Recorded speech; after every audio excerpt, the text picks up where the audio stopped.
In the mid to late 70s, a small restaurant opened up by the name of Fredbear Family Diner.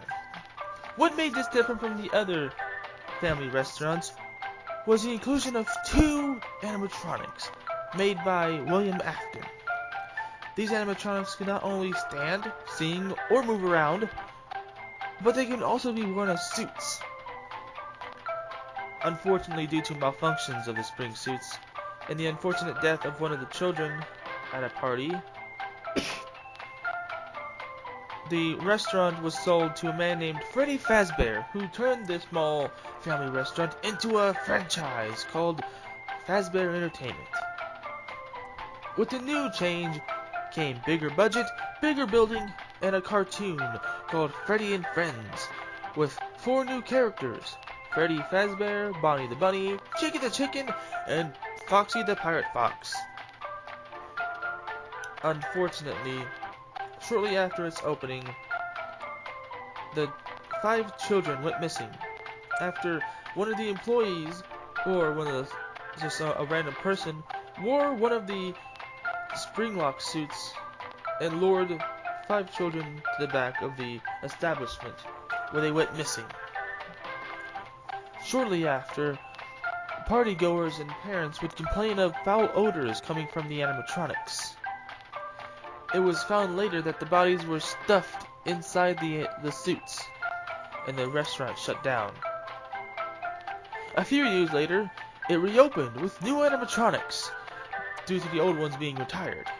These new animatronics looked cuter and more child-friendly, and the inclusion of, a put-together, take-apart animatronic named the Mangle. But these new animatronics had crimeware software that let the animatronics identify if they were felons, sex offenders, or criminals, so they could keep the kids safe. Unfortunately, tragedy would strike yet again when one of the animatronics bit one of the employees by accident or by purpose. It was not made sure, and this event was named the infamous Bite of '87. Shortly after, an investigation was opened again, and the restaurant was put under lockdown. No one could come in or leave. At which the suspect, who was in fact an employee, escaped the scene and retreated back to the old location, where he tried to, for some reason, get back in one of the springlock suits, and tragically was trapped inside, where he died. 20 or so years later, what from what I said was a surfer guy, recovered the suit, unknowingly knowing there was a body in it, and some props, some old equipment that was prehistoric, and tried to make a franchise called Fazbear's Fright.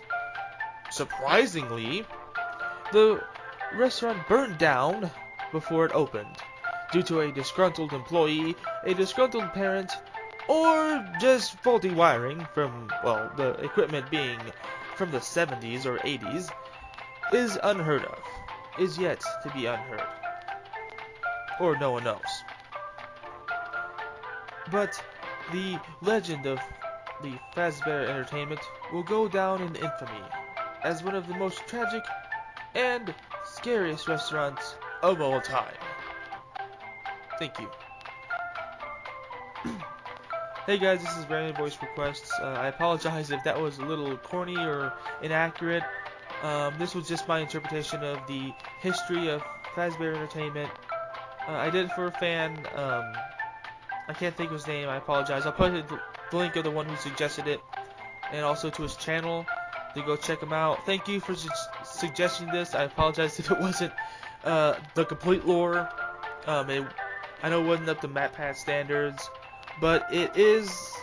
I tried my best to make it an entertaining timeline or lore of everything that went on in the Fazbear Entertainment and stuff. I also apologize for the mistakes and the I'm doing this off the cuff, as I do for all my videos, because I feel like it's more entertaining if I just do it from what comes naturally instead of reading from a script.